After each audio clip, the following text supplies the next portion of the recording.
Hello and welcome to this class. आज के class में हम लोग सीखेंगे alignment and distribute. Okay, so I go to Inkscape. Alignment and distribute का ऑप्शन कहाँ पे है आप देखेंगे, ऑब्जेक्ट मेनू में आएंगे। सो यहाँ पे आपको मिलेगा align and distribute. This is also a very important option for design. कोई भी डिज़ाइनर अगर डिज़ाइन करता है तो अलाइन डिस्ट्रीब्यूशन ठीक से होना चाहिए। ऐसे मैनुअली कहीं भी चीज़ को रफली प्लेस करके एग्जैक्टली के जैसा हम लोग नहीं बोल सकते। So everything has to be mathematically correct in design. Okay, तो इसीलिए अलाइन एंड डिस्ट्रीब्यूट इसका बहुत हेल्प करता है। सो सबसे पहले हम लोग क्या करेंगे, अलाइनमेंट को अलग अलग तरीके से समझते हैं। फॉर एग्जाम्पल मान लीजिए मैं यहाँ पे 2-3 ऑब्जेक्ट ऐसे क्रिएट कर लेता हूँ लाइक दिस। ओके, और कुछ ऑब्जेक्ट्स मैं ऐसे क्रिएट कर लेता हूँ, कुछ हॉरिजॉन्टल, कुछ वर्टिकल, कुछ यहाँ पे मोटा रहेगा, कुछ पतला रहेगा, ऐसे मैंने क्रिएट कर लिया। And then I give different colours to each and every design. सारे डिज़ाइन को अलग अलग कलर देता हूँ। Okay, like this. So now I will practise alignment first. Okay, so alignment सबसे पहले इससे शुरू करते हैं। तो ये 4 ऑब्जेक्ट मैंने सिलेक्ट कर लिए। देखिए ये मैंने एज एन एग्जाम्पल बनाए।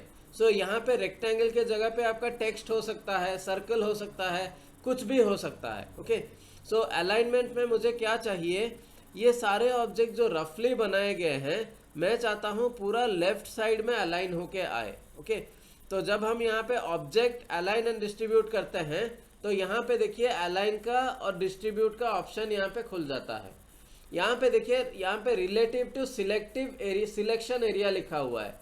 तो सबसे पहले हम लोग सिलेक्शन एरिया सीखेंगे, उसके बाद बाकी सारे ऑप्शन सीखेंगे। सो सिलेक्शन एरिया मेरा सिलेक्टेड है। ये पहला ऑप्शन है, देखिए अलाइन लेफ्ट एजेस, ये बाद में बताऊंगा।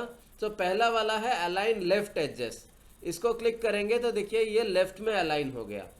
फिर अलाइन सेंटर एजेस, ये देखिए सेंटर में अलाइन हो गया। अलाइन राइट एजेस, तो ये राइट में अलाइन हो गया।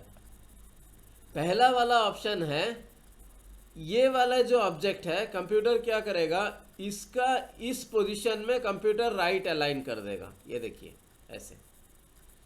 या फिर हम लोग बोल सकते हैं ये वाला जब करेंगे तो इसका पहला, इसका ये वाला पोर्शन में कंप्यूटर इसको लेफ्ट में अलाइन कर देगा लाइक दिस। ओके, सो इन दो का बहुत रेयरली ज़रूरत पड़ता है, तो ये तीनों ज़्यादा यूज़ होता है, align left, align centre, align right. Okay, लेकिन अगर आपका ऑब्जेक्ट ऐसे हॉरिजॉन्टल नहीं हो के अगर ऐसा वर्टिकल है, ऐसे अगर आपका वर्टिकल है, then you will be using this alignment top, alignment centre, alignment bottom.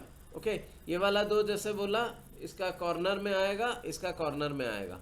ज़्यादातर हमारा align top, centre and bottom use होता है। यहाँ पे left, centre and right use होता है फॉर अलाइनमेंट। ये टेक्स्ट का अलाइनमेंट है, ये बाद में हम लोग टेक्स्ट में करेंगे। Okay, so this is about your alignment. इसके बाद हम लोग डिस्ट्रीब्यूट भी सीख लेते हैं। व्हाट इज डिस्ट्रीब्यूट, अगर मैं ये वाला ऑब्जेक्ट सिलेक्ट करता हूँ, देखिए सबका थिकनेस देखिए, इसको मैं अलग अलग कर देता हूँ। ये मान लीजिए थोड़ा आपका पतला है, ये थोड़ा मोटा है, ये थोड़ा ऐसा है, तो सबका थिकनेस अलग अलग है। तो जब मैं यहाँ पर अलाइन में डिस्ट्रीब्यूट टॉप करूँगा तो कंप्यूटर क्या करेगा, इसका टॉप से इसका टॉप, इसका टॉप से इसका टॉप और इसका टॉप से इसका टॉप सेम रहेगा डिस्टेंस। अगर मैं ऐसे क्लिक करूँगा तो इसका सेंटर से इसका सेंटर, इसका सेंटर से इसका सेंटर सेम रहेगा। तो वैसे ही अगर मैं बॉटम डिस्ट्रीब्यूट क्लिक करूंगा तो इसका बॉटम से यहाँ पे। ओके, तो इस तरह का जब हम डिस्ट्रीब्यूट करते हैं तो क्या होता है, दोनों का बीच का स्पेसिंग से कंप्यूटर मतलब नहीं लेता है। मतलब कंप्यूटर लेता है फ्रॉम द स्टार्टिंग पॉइंट और द सेंटर पॉइंट और the end point according to this 3 options. लेकिन मैं चाहता हूँ कि इसका ऑब्जेक्ट का थिकनेस जैसा भी रहे, मेरा जो डिस्ट्रीब्यूशन हो ये गैप मेरा सेम आए। तो इसीलिए यहाँ पे डिस्ट्रीब्यूट का एक ऑप्शन है, make vertical gaps between object equal. जब आप इसके ऊपर क्लिक करेंगे तो ऑब्जेक्ट जितना ही पतला मोटा क्यों ना हो, इसका गैप का डिस्टेंस सेम आएगा। और ज़्यादातर लोगों को यही ज़रूरत पड़ता है, ये वाला में गैप डिस्टेंस। ओके, पहले ज़माने में क्या होता था, लोग ज़्यादातर अलाइनमेंट में सेम टाइप का ऑब्जेक्ट को कॉपी करके अलाइन करते थे, तो उसमें लेफ्ट, राइट या सेंटर में काम हो जाता था।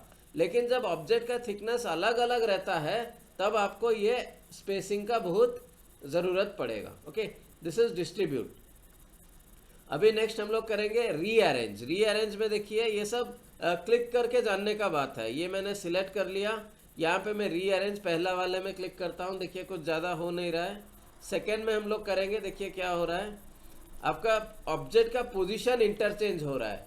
कभी कभी अलाइनमेंट में क्या होता है, मैं चाहता हूँ ये वाला मेरा ब्लू वाला नीचे आ जाए, तो मैंने इसको ऐसे कर दिया तो ब्लू वाला यहाँ पर आ गया। ओके, तो हम ऑब्जेक्ट का पोजीशनिंग सेम रहेगा, लेकिन हम लोग अलाइनमेंट से इसका पोजीशन रीअरेंज कर देते हैं। ये वाला क्लिक करेंगे, ये position of object in stacking order नीचे से ऊपर जो है वो एक के ऊपर एक स्टैक के जैसा चेंज होता जाएगा, लाइक दिस। ओके, देखिए पहले ब्लू यहाँ था, अभी ब्लू इधर आया, अभी फिर से ब्लू ऊपर चला गया, फिर नीचे आया।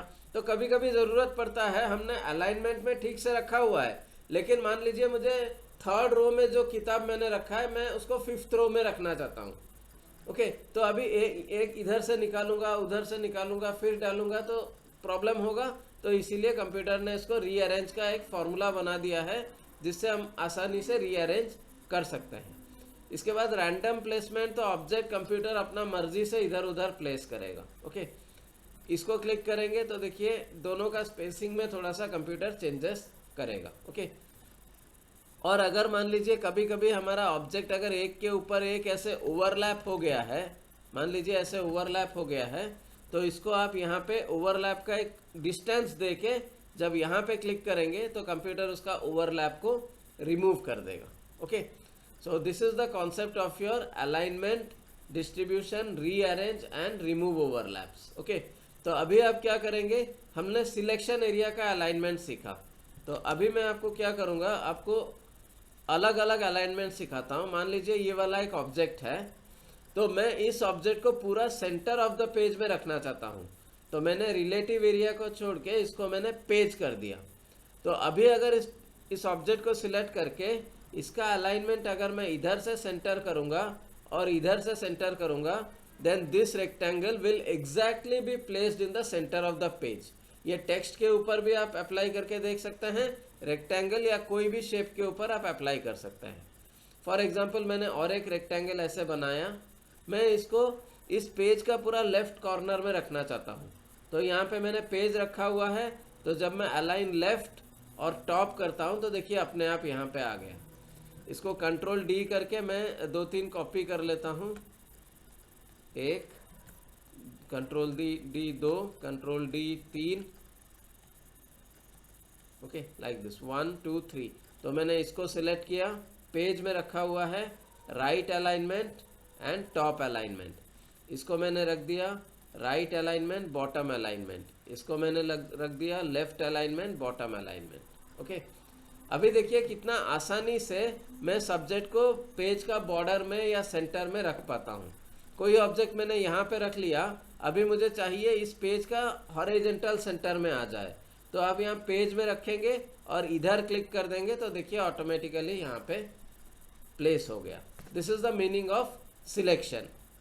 सिलेक्शन करके आप पेज में यूज करने का इसका मीनिंग है ये वाला। ओके, सिलेक्शन एरिया में क्या होता था, ऑब्जेक्ट जितना तक सिलेक्ट रहता था उतने में ही आ जाता था।